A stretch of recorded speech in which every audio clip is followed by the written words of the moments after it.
Hello നമസ്കാരം, ഞാൻ Rakesh, floor collection Pathaan. നമ്മൾ പരിചയപ്പെടാൻ പോകുന്നത് ജാഗറിന്റെ വാട്ടർ ഹീറ്ററിനെ കുറിച്ചാണ്. ജാഗർ വാട്ടർ ഹീറ്ററിന് പ്രധാനമായിട്ടും സേഫ്റ്റിക്കാണ് പ്രാധാന്യം നൽകുന്നത്. സേഫ്റ്റിക്ക് പ്രാധാന്യം നൽകുന്നതുകൊണ്ട് തന്നെ അതിൽ ഏറ്റവും ഇമ്പോർട്ടൻ്റ് ആയിട്ടുള്ള ഘടകം എന്ന് പറയുന്നത് അതിന്റെ ELCB ആണ്. എർത്ത് ലീക്കേജിങ് ഒഴിവാക്കാൻ വേണ്ടി ഉപയോഗിക്കുന്ന മെറ്റീരിയലാണ് ELCB. പിന്നെ അതിൽ പ്രധാനമായും വരുന്ന ഒരു പ്രത്യേകത എന്ന് പറയുന്നത് ഡ്യുവൽ തെർമോസ്റ്റാറ്റിക് കട്ട് ഓഫ് എന്ന് പറയുന്ന പ്രത്യേകതയാണ്. 75 ഡിഗ്രിയിൽ സിസ്റ്റത്തിന് ചൂട് കംപ്ലീറ്റ് ആവുന്നത് കൂടിയിട്ട് സിസ്റ്റം ഓട്ടോമാറ്റിക്കലി ഓഫ് ആവും.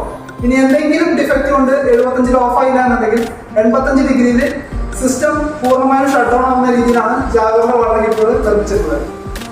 പിന്നെ ഇതിൽ വരുന്ന പ്രധാനമായുള്ള ഹൈലൈറ്റ് എന്ന് പറയുന്നത് അതിന്റെ വാറണ്ടി പീരീഡുകളാണ്. വാറണ്ടി പീരീഡിൽ ടാങ്കിന് 7 വർഷവും കോയിലിന് 5 വർഷവും അതേപോലെ ബാക്കി എല്ലാ ബോഡി പാർട്സിനും 2 വർഷവും കമ്പനി വാറണ്ടി നൽകുന്നുണ്ട്. കൂടുതൽ വിവരങ്ങൾക്ക് പട്ടാമ്പി ഫ്ലോർ കളക്ഷൻ വഴി ബന്ധപ്പെടുക.